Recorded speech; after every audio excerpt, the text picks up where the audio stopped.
예, 후보자님, 대통령께서 취임 직후에 첫 번째 행보로 공공기관을 방문해서 그쪽 비정규직 노동자를 만나고 비정규직 제로 사회를 만들겠다 이런 약속을 한 바가 있습니다. 근데 공공기관뿐만 아니라 민간 사업장에서도 이 왜곡된 고용 형태나 부당 노동 행위가 굉장히 심각하고 심지어는 정규직이 제로인 그런 사업장들도 있어요. 그래서 장관이 되신다면 대통령처럼 이 민간 기업 중에 이렇게 심각한 사업장에 직접 가셔서 노동자들의 이야기를 직접 들어보실 그런 의향이 있으십니까? 제가 현장 활동을 강화한다고 말씀을 드렸는데요. 우선 업무 파악을 하고 정말 정규직이 하나도 없는 사업장들이 있었습니다. 이번에 보니까 그런 사업장에 대한 대안도 함께 만들고 필요하다면 현장 방문도 하도록 이렇게 하겠습니다. 제가 장관님과 진짜 꼭 같이 한번 가보고 싶은 사업장이 있습니다. 만도헬라라고 하는 곳입니다. 아시다시피 여기는 20, 30대 굉장히 젊은 청년 노동자들이 일을 하는 곳인데 400여 명의 생산직 현장의 노동자들이 전부 비정규직입니다. 정규직이 빵입니다. 전부 이 세계 노동자들이 세계 하청업체로 나뉘어져서 대표적인 어떤 불법 파견 사업장으로 지금 악명이 높고 이들이 장시간 노동 그리고 일방적인 임금 체계 개편 그리고 원청의 무시와 불법적인 인력 운영의 부당함을 시정을 요구하면서 노동조합을 만들었는데 노조를 만들자마자 이들을 도급 폐지시키고 신규 인력을 투입해서 노조를 와해시키는데 또 혈안이 돼 있는 이런 상황입니다. 이 사업장뿐만 아니라 또 동강기현이라고 하는 곳에 사업장 얘기도 들으셨을 텐데요. 동강그룹이 이곳을 인수하면서 전부 비정규직으로 만들고 그리고 한편으로는 노조가 있는 이 사업장에 조합원들을 설날 전부 문자로 해고 통보를 하는 이런 일이 있었습니다. 이 만도헬라와 동강기현 등과 같은 이런 사업장에 특별 근로감독 등을 실시해서 정말 이런 부당한 노동행위가 더 이상 민간 기업에 발붙이지 못하도록 하는 그런 역할을 해주셨으면 하는데 그렇게 해주시겠습니까? 예, 의원님께서 걱정하시는 거 충분히 알고 있습니다. 지금 만도헬라에 대해서는 또 조사가 나가 있는 걸로 알고 있고요.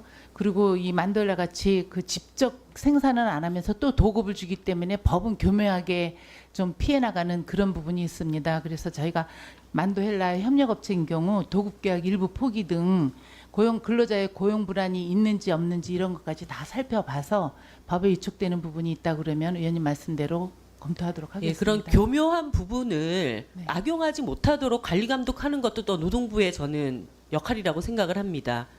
그 부분은 정말 꼭 해결을 해주셨으면 하는 바람을 다시 한번 말씀을 드리고요. 그 마필관리사 관련해서는 아까 특별근로감독을 하시겠다고 말씀을 하셨기 때문에 좀 추가적으로 질문을 드리겠습니다. 사실 그 박근혜 전 대통령 탄핵 결정 이후에 한교안 그 권한대행이 첫 번째 인사를 무리해서 단행한 것이 마사회 회장입니다. 그때 이런 표현을 했습니다. 경제를 살리고 일자리를 만드는 데 도움이 된다. 그래서 인사를 하겠다. 근데 실제로 이 경제를 살리고 일자리를 만드는 게 아니라 사람이 죽어나가고 있습니다.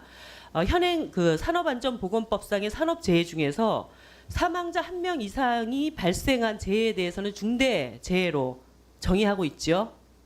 네, 그렇기 때문에 이런 중대재해에 대해서는 노동부 장관이 중대재해 발생 시 작업 중지와 발생 원인 조사 등을 조치할 수 있도록 규정되어 있습니다. 지금 이 두 사람이 이미 사망한 사건에 대해서 시급하게 이것을 중대재해로 인정하고 작업 중지 등의 긴급한 조치들을 취해야 된다고 생각을 합니다. 또 하나는 우리나라의 이 업무상 재해가 그 유해 위험물질과 같은 유형적인 원인에만 너무 치중돼 있습니다. 그렇기 때문에 지금 노동시장이 상당히 많이 변화하고 있고 거기에 따라서 장시간 근로로 인한 과로나 그리고 직장 내 괴롭힘으로 인한 정신질환 이런 그 재해들도 발생하고 있지만 이 부분에 대한 감독은 제대로 다 이루어지지 못하고 있고 법적으로 미비한 부분도 상당히 있습니다. 그래서 저도 이 부분과 관련된 법안을 이미 발의를 해놓은 상태인데요. 이러한 산업재해 예방과 산업안전보건 증진을 위해서 적극적인 이런 그 정신적인 괴롭힘과 과로에 인한 재해에 대한 법적인 보완 조치를 어떻게 취해 나가실지 이 부분에 대해서도 함께 좀 답변을 해주시기 부탁드립니다. 이 두 가지에 대해서 질문드립니다. 예.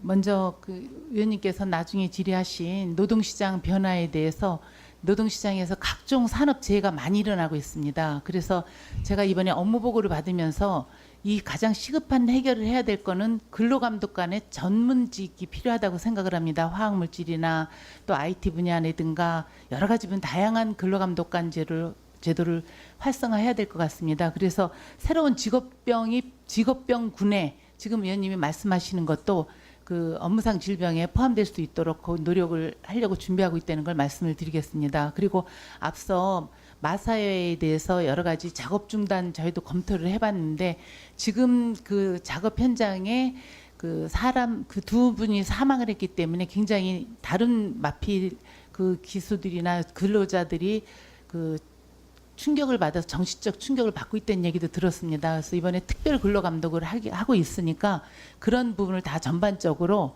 이 그 작업 중단까지 갈 수 있는 건지 지금 한번 좀 살펴보고 있습니다. 네, 1분 더 드리겠습니다. 이게 지금 연달아서 2명이 돌아가셨고 제2, 제3의 그런 불행한 사태가 나타나지 않도록 뭔가 이렇게 시급한 조치가 필요하다고 봅니다. 그래서 지금 아직 후보자시기 때문에 어떤 결정을 하시기는 어렵겠지만 장관이 되신다면 제2, 제3의 사태가 벌어지지 않도록 시급한 조치, 신속한 조치가 꼭 필요하다 이 말씀을 드리고 싶고요. 그 장시간 노동과 관련해서 한 가지 더 말씀을 좀 드리고 싶습니다. 지금 게임업체 넷마블이 노동자의 심근경색이 업무상 질병이라고 최초로 지금 판정이 나왔습니다. 근데 아시다시피 IT, 게임 업계의 이 장시간 노동은 아주 심각한 문제라고 이미 다 소문이 나 있습니다. 그런데 이때까지 방치되어 있다가 첫 번째 그 산업재해 판정을 받은 것이거든요. 그래서 게임 및 IT 업계 전반에 대한 특별 근로 감독이 필요하다라고 저는 생각을 합니다. 이런 상태로 방치돼 있다면 넷마블에서도 2명의 돌연사와 1명의 자살이 있었는데 또 어떤 청년 노동자들에게 또 이런 일이 벌어질지 모르기 때문에 1분만 더 쓸게요. 그 부분이 필요하고요. 그리고 넷마블에 대해서도 지금 수시 근로 감독만 진행이 됨으로 인해서 첫 번째는 1년간의 체불 임금에 대해서만 지급하겠다라고 얘기를 했습니다. 그러다 여론이 악화되니까 요 근래에 들어서야 이제 3년간의 체불 임금 얘기가 다시 나오고 있는 것이고, 또 하나는 넷마블 자회사 중에 폐업하거나 인수합병된 기업들이 있습니다. 이들은 다 원청으로부터 굉장히 부당한 대우를 받으면서 이렇게 어려움을 겪었던 회사들인데 또 거기에 고용돼 있던 노동자들은 아예 밀린 임금조차를 지금 받고 있지 못합니다. 그렇기 때문에 이런 자회사 중에서도 폐업됐거나 인수합병된 회사들의 노동자들, 고용됐던 노동자들에 대한 밀린 임금들도 철저하게 다시 반환해야 된다라고 하는 점에서 지금 수시 근로감독만 가지고는 부족하다. 이 점을 말씀을 드리고 싶고요. 그리고 넷마블 노동자에 대한 건강진단, 역학조사, 그 안전보건진단 이것이 실시돼야 된다. 정신적 스트레스로 인한 여러 가지 어려움을 겪고 있는 노동자들에 대한 긴급한 조치가 필요하다. 이런 요청을 드립니다. 예, 의원님 말씀 공감하고 들어가면 이 문제에서 깊게 살펴보도록 하겠습니다. 예.